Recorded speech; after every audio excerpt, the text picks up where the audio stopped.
Hello les amis, bienvenue dans les guidances méditatives et énergétiques du jour de Stéphanie Béguin, Eyes of Soul.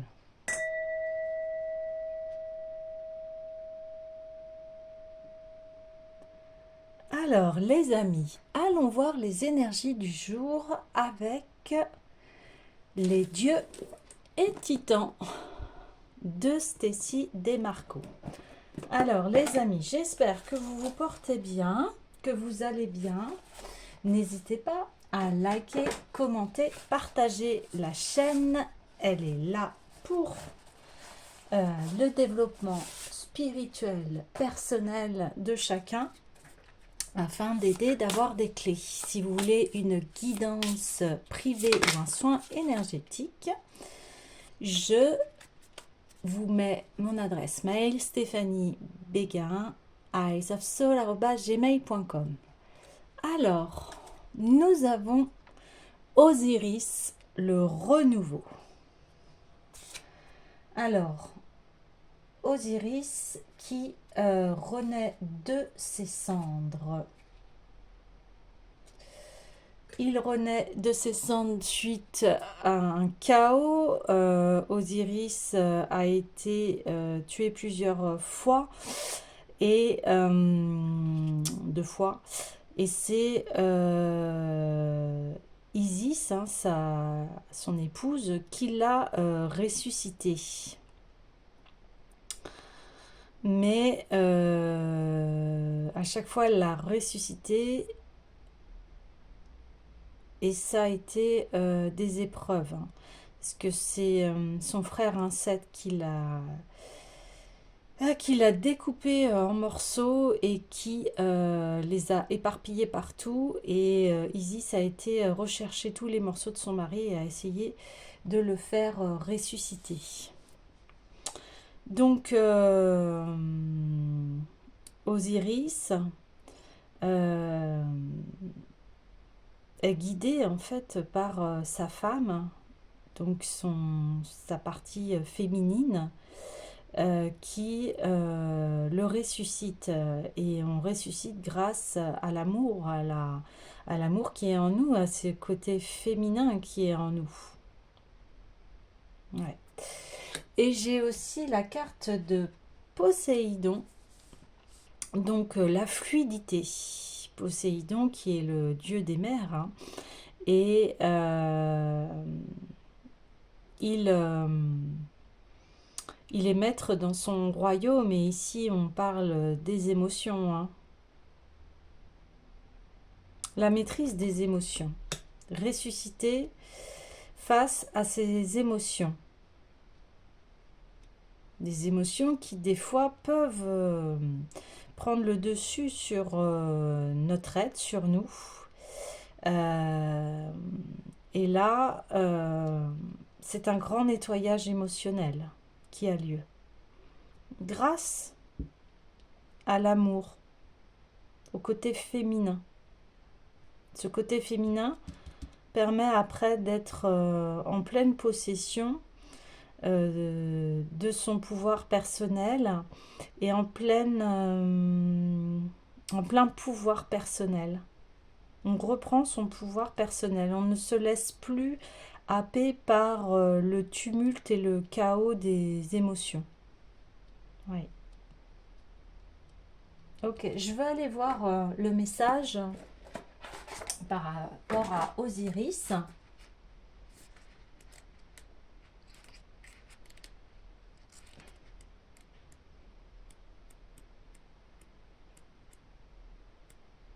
Alors, Osiris, l'accent est mis sur votre besoin d'énergie, de régénération physique et mentale. Vous êtes invité à découvrir la magie de l'espoir. Alors,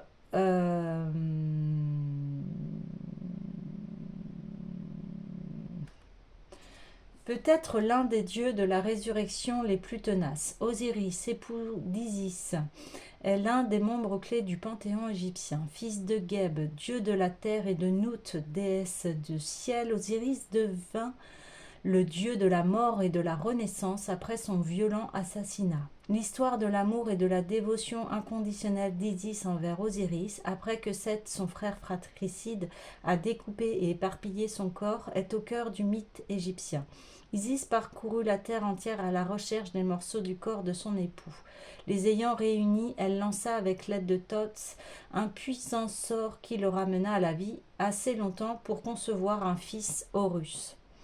Puis Osiris se retira dans le monde souterrain où, en tant que divinité de la résurrection, il était symbole de l'espoir d'une vie après la mort pouvant être transcendée. Osiris ne se contentait pas de juger les morts, il était également responsable de leur vie après la mort et de leur réincarnation. En conséquence, l'énergie de renaissance et de renouveau est davantage liée à Osiris qu'aux autres seigneurs du monde souterrain. Les anciens Égyptiens créèrent des procédés magiques complexes, des rituels et des rites ayant pour figure centrale Osiris, afin de s'assurer une résurrection réussie après leur mort. Représenté avec une peau verte pour signifier son rôle de force de la germination et de la fertilité, Osiris régna également sur les inondations du Nil et les cultures naissantes. Vous pouvez faire appel à Osiris lorsque vous avez besoin d'être dynamisé. Si vous êtes fatigué physiquement ou mentalement, son énergie magique vous nourrira. Lorsque vous sentez qu'il n'y a plus d'espoir, en particulier après un traumatisme ou une relation difficile, sa présence vous apaisera. Osiris apparaît également en cas de nouveau départ et de transition proche. Oui, c'est exactement ça. C'est...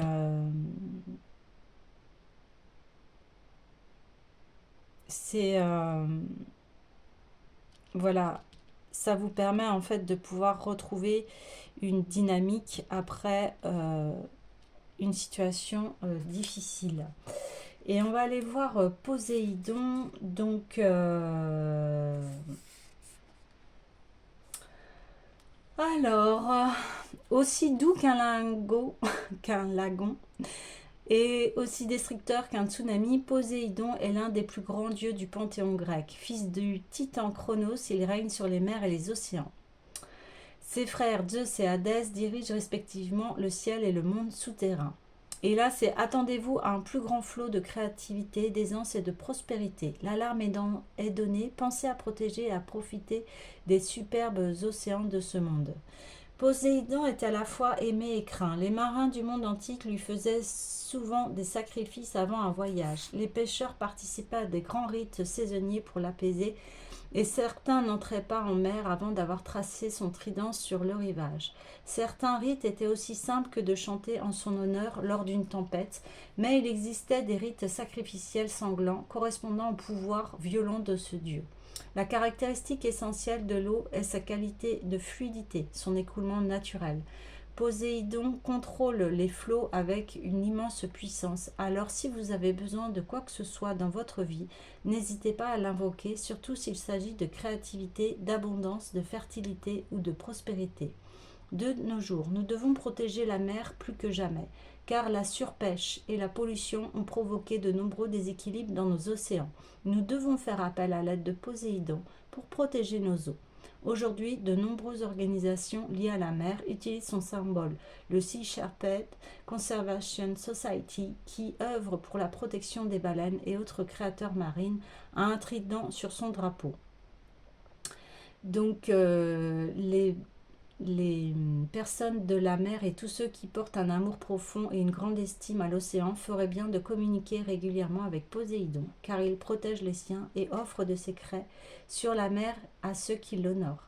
Savoir comment avoir des notions pour bien naviguer, et si vous adorez la mer, il vous fera montrer des lieux appropriés. Ok.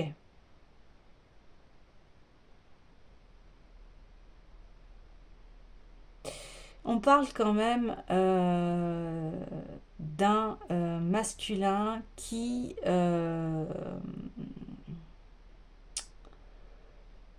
voilà, qui peut être craint.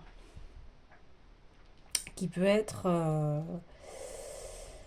dans des extrêmes et qui fait que ça peut être violent. Et quand ça peut être violent, du coup, trop dans les excès, c'est une maîtrise à avoir. Et là, on vous demande de maîtriser cet excès de masculin qui est en vous et qui peut être destructeur.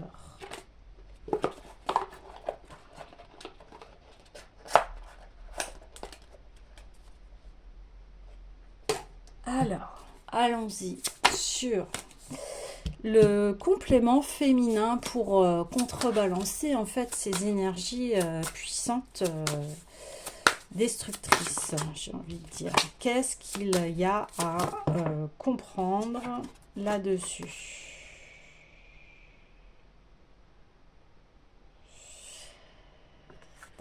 La prospérité.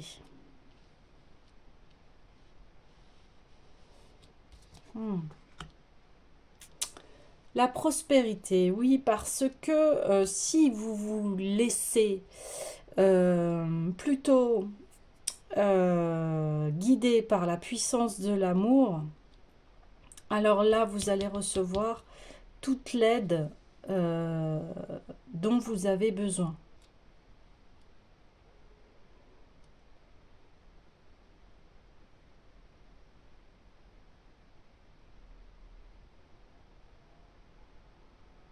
Donc, votre fertilité, votre renouveau va passer par la puissance de l'amour et guérir enfin ce masculin qui est trop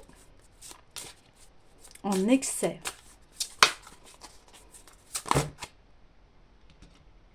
Ouais. Donc là, on parle bien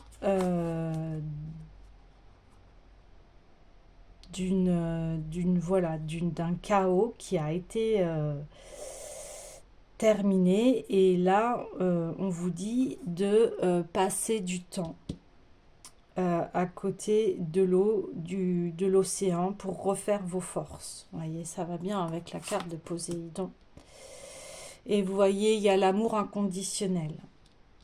Aimez-vous vous-même, aimez les autres, et chaque situation, peu importe les apparences, peu importe que ça a été un chaos, c'est l'amour qui va guérir.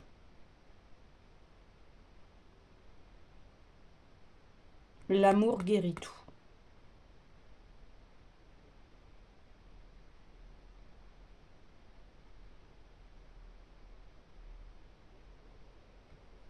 Amour inconditionnel, c'est-à-dire qu'on aime quoi qu'il se passe, quoi qu'il arrive.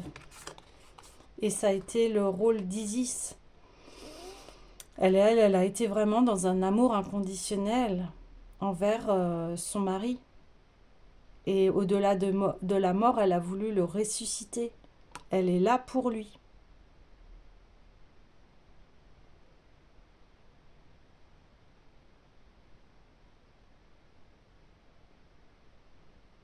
Ouais.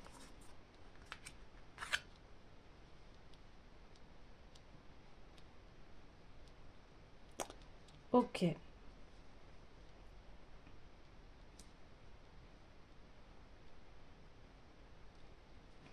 Je vais aller voir l'oracle de l'union sacrée pour aller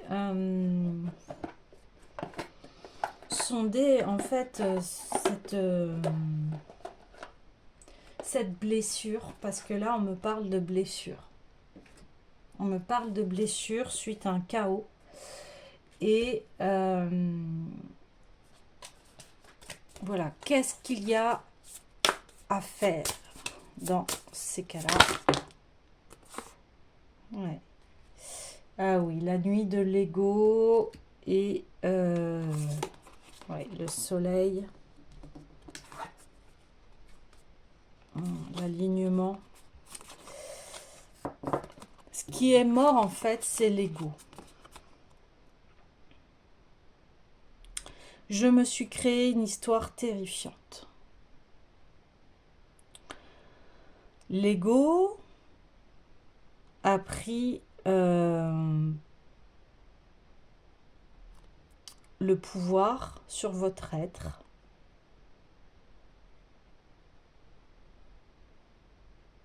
Mais en fait, c'est que l'ombre. C'est que l'ombre de vous-même.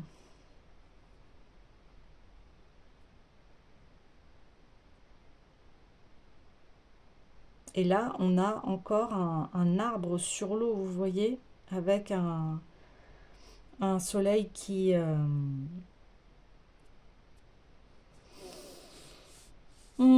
est-ce qu'il se couche? Oui. Et là, on voit qu'il y a un nouveau soleil qui arrive, parce que c'est la lumière.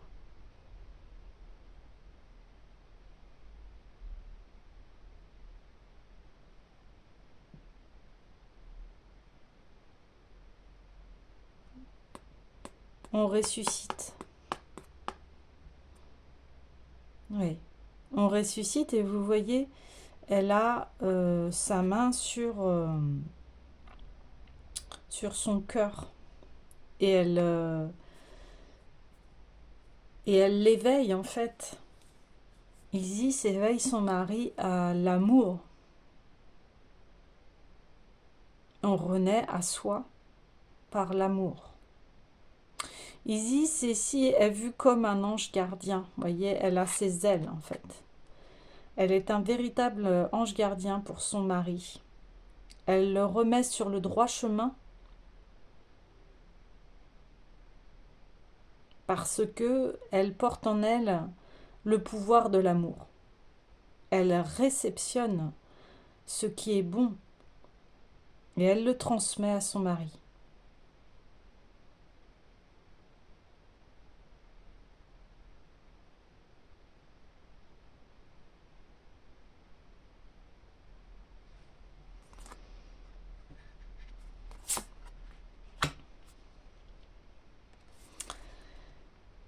Une fois que cette étape est nettoyée, la nuit de l'ego, eh bien, on va sur les pas de notre pleine confiance. On retrouve la confiance en nous-mêmes. On s'ouvre, un nouvel éveil est en nous.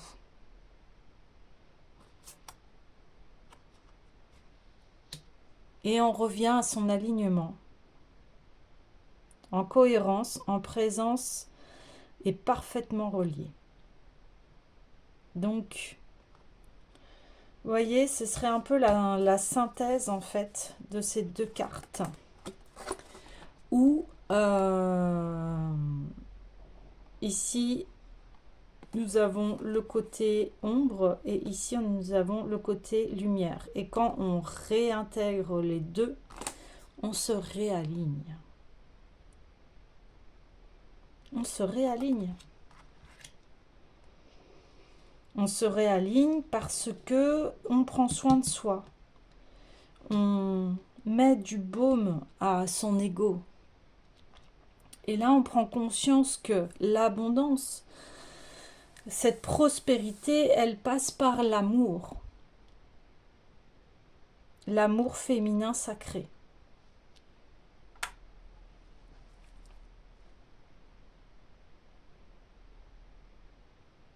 Alors, quand je parle de féminin, je parle d'énergie féminine. L'énergie masculine, bien sûr, l'énergie masculine est bonne quand elle est bien maîtrisée. Et ainsi de suite pour l'énergie féminine. Équilibrer les choses, se réaligner, ressusciter à soi. Et ça passe par toujours l'amour inconditionnel. Prendre soin de soi.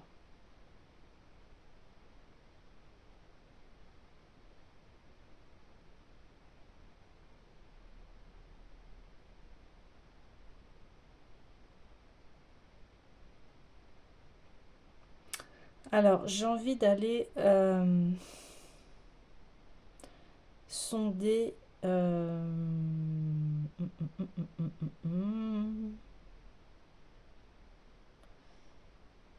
J'ai envie de sonder en fait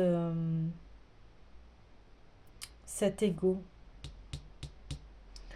Cet ego et d'où vient cette épreuve qui a été une belle petite mort, comme on dit, avec l'oracle des mémoires akashiques, pour enfin guérir cet ego. Guérir cet ego. Alors, si vous avez besoin d'un soin énergétique, d'une guidance privée, vous pouvez me contacter via mon mail Stéphanie Béguin, eyesofsoul@gmail.com. Allez, pour l'ego, s'il vous plaît, la nuit de l'ego. Hop là. Ah oui. L'intégration du moi renié. Eh oui. On en revient. Et c'est votre attitude en fait. C'est de mettre en lumière votre ego. Et c'est un peu la carte. On met en lumière cet ego. Ok. Cet ego qui a été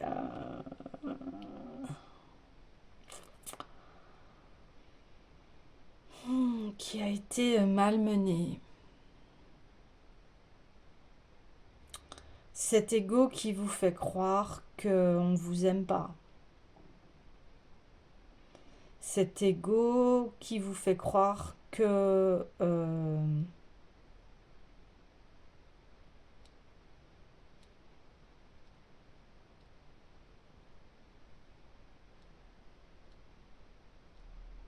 les gens vous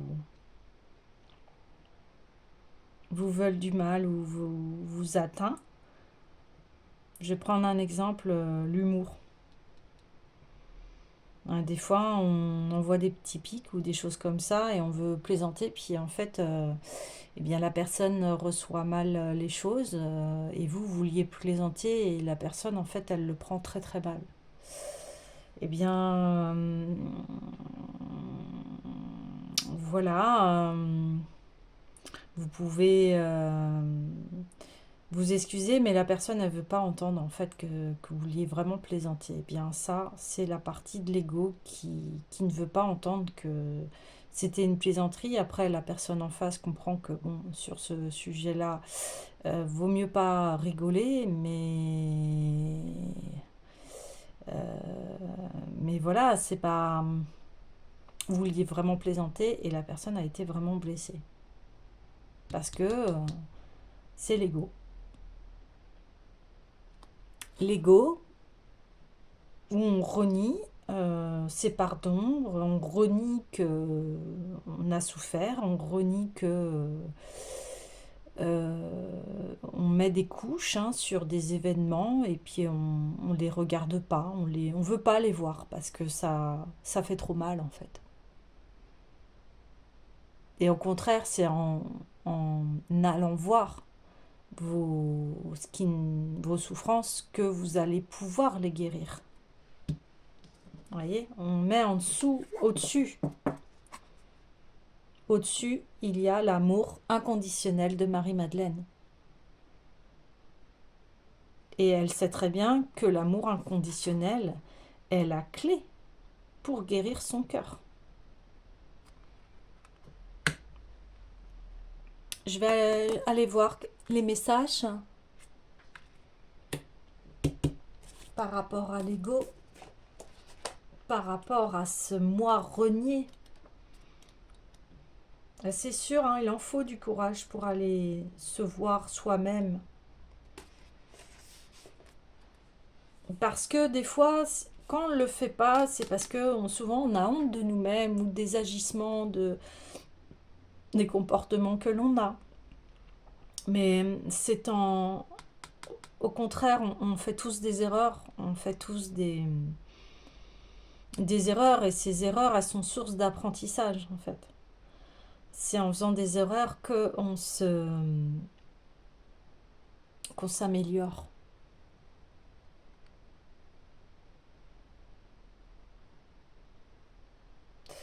Alors, le mois rogné est la partie du mois qui se fragmente pendant l'enfance. Elle n'est pas directement liée à un traumatisme, mais elle provient de la relation familiale étroite que nous avons eue lorsque nous étions chez nos parents.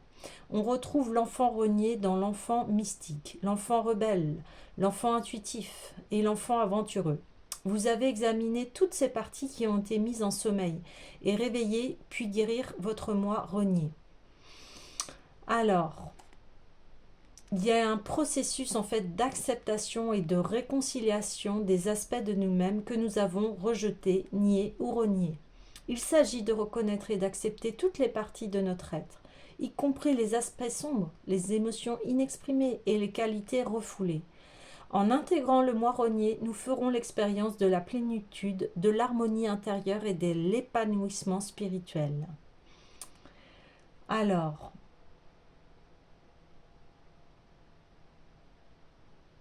donc déjà, il y a plusieurs processus là. Donc on dit que c'est un processus transformateur et libérateur qui présente plusieurs avantages. Donc on va retrouver son intégrité et son authenticité. On va avoir un sentiment de plénitude. Et on arrête en fait de cacher ou de nier certains aspects de qui nous sommes. Et nous pouvons nous dévoiler totalement. Il y aura aussi une harmonie intérieure, une guérison émotionnelle par rapport aux blessures du passé, et un élargissement de conscience. Et ce moi renié, en fait, il vous a mis au défi. Donc il peut être associé à la douleur, à la honte ou à la peur, ce qui le rend difficile à affronter et à assumer. Vous voyez ce que je vous disais? Euh,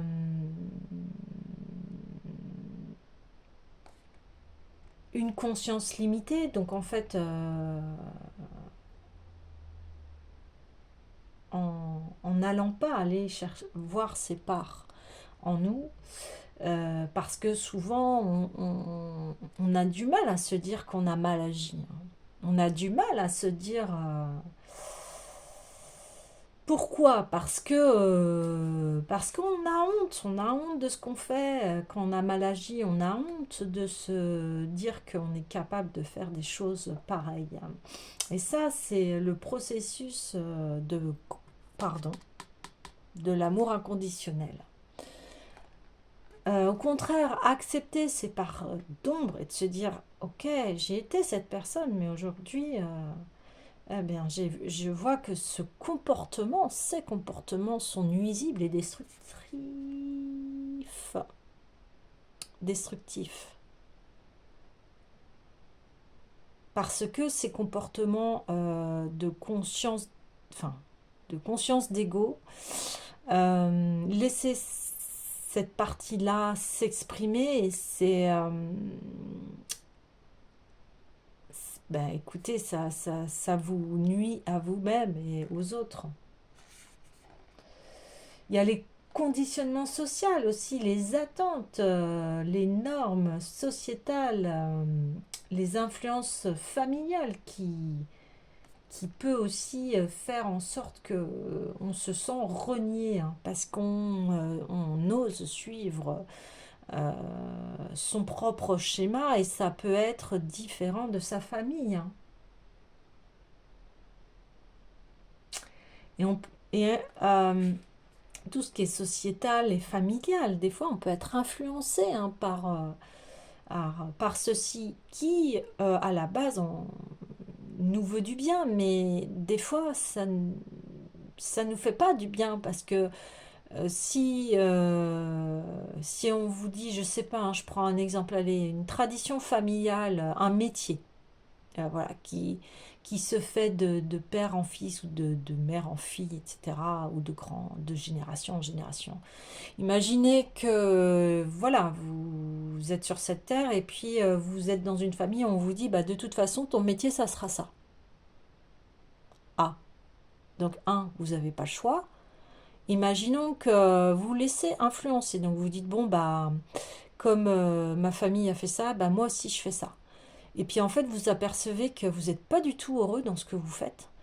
Bah, et ça, c'est de l'influence. Ça, c'est de l'influence. Si vous n'êtes pas heureux dans ce que vous faites au niveau de votre métier, eh bien, faites en sorte d'y aller étape par étape et puis voyez ce qui vous anime parce que c'est votre vie. Je crois que être dans un métier où on se sent pas épanoui, bien écoutez, ça crée du malheur, quoi.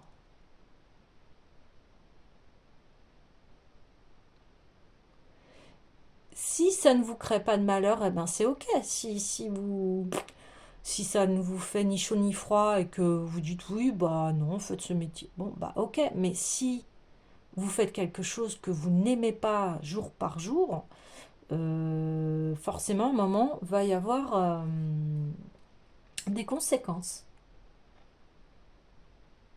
Aujourd'hui, nous sommes sur la recherche de notre bonheur. Qu'est-ce qui fait notre bonheur?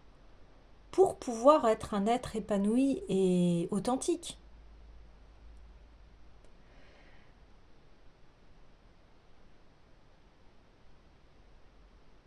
Donc là, on vous demande d'identifier ce que vous reniez.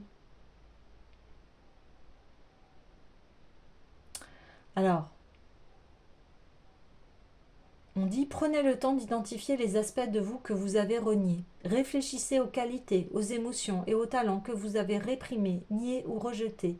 Il peut s'agir de la colère, de la tristesse, de l'affirmation de soi, de la créativité ou de tout autre trait de caractère que vous avez éludé ou renié.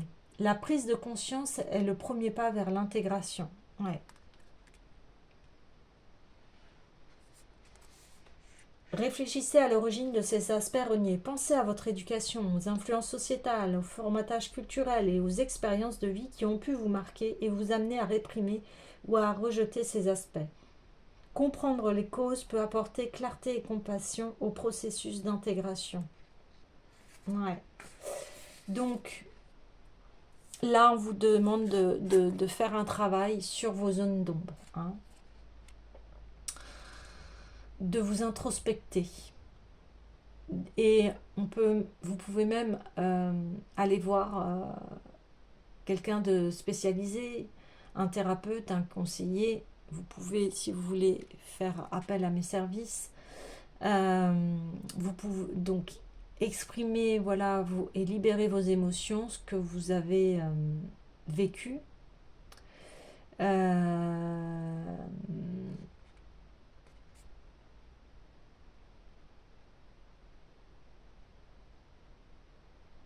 et puis, voilà, mettez-vous en marche pour la guérison.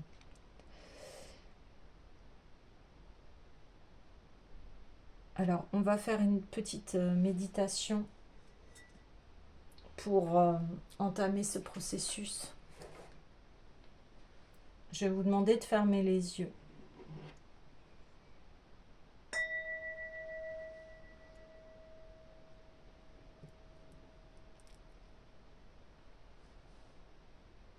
Les mains sur le cœur et répétez après moi.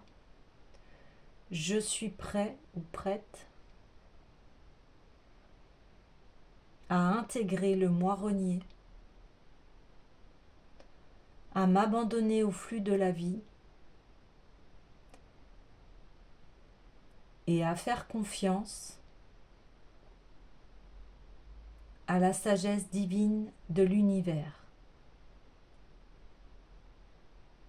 Je vais répéter cette phrase 2 fois encore. Je suis prêt, prête à intégrer le moi renié, à m'abandonner au flux de la vie et à faire confiance à la sagesse divine de l'univers. Une dernière fois, répétez après moi. Je suis prêt, prête à intégrer le moi renié, à m'abandonner au flux de la vie et à faire confiance à la sagesse divine de l'univers.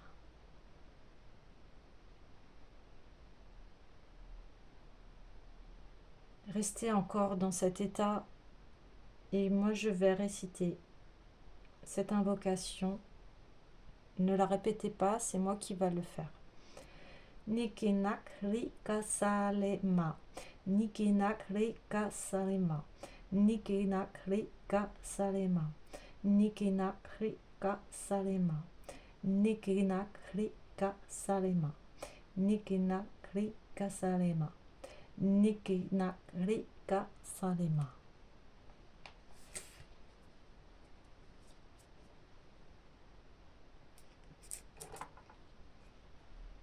Vous pouvez dès à présent réouvrir les yeux.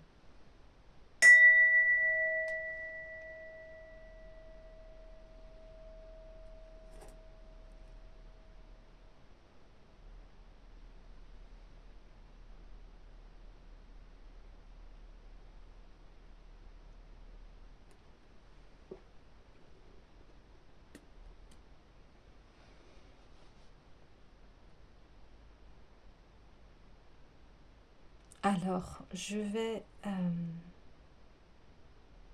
voir un dernier message.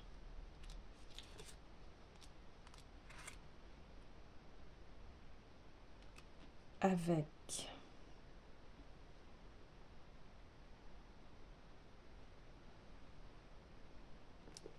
la puissance du cœur.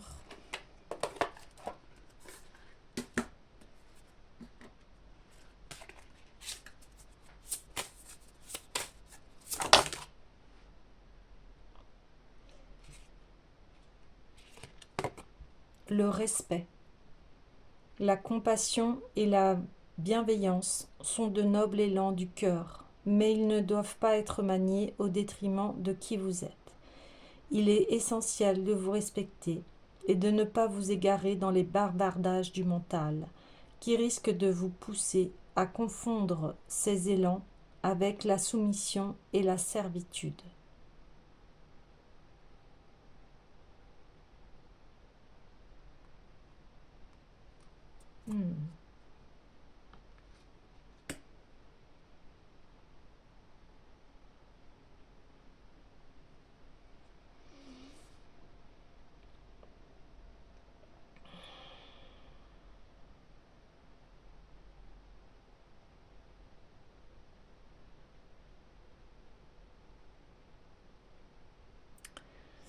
Vous êtes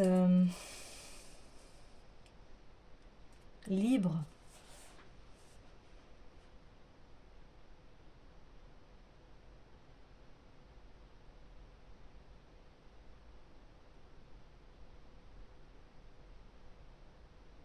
Vous êtes libre dans le sens où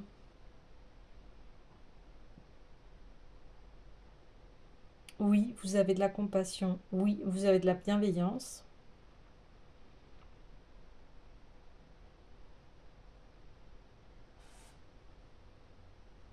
Mais si un comportement d'une personne est récurrent et que vous avez beau lui parler et que ça ne passe pas,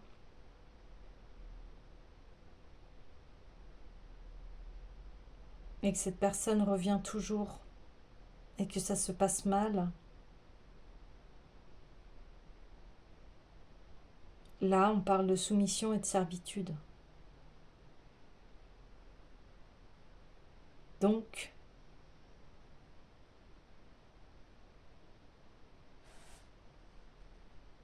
respectez-vous. Respectez-vous.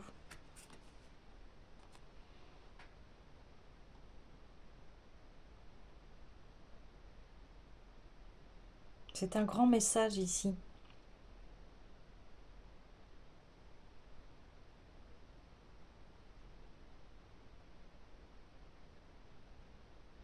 En vous respectant, en mettant des limites, vous faites part à l'autre des limites.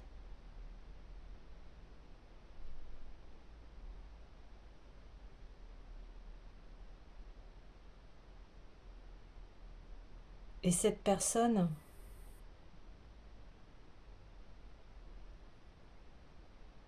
en posant vos limites, arrêtera de vous atteindre.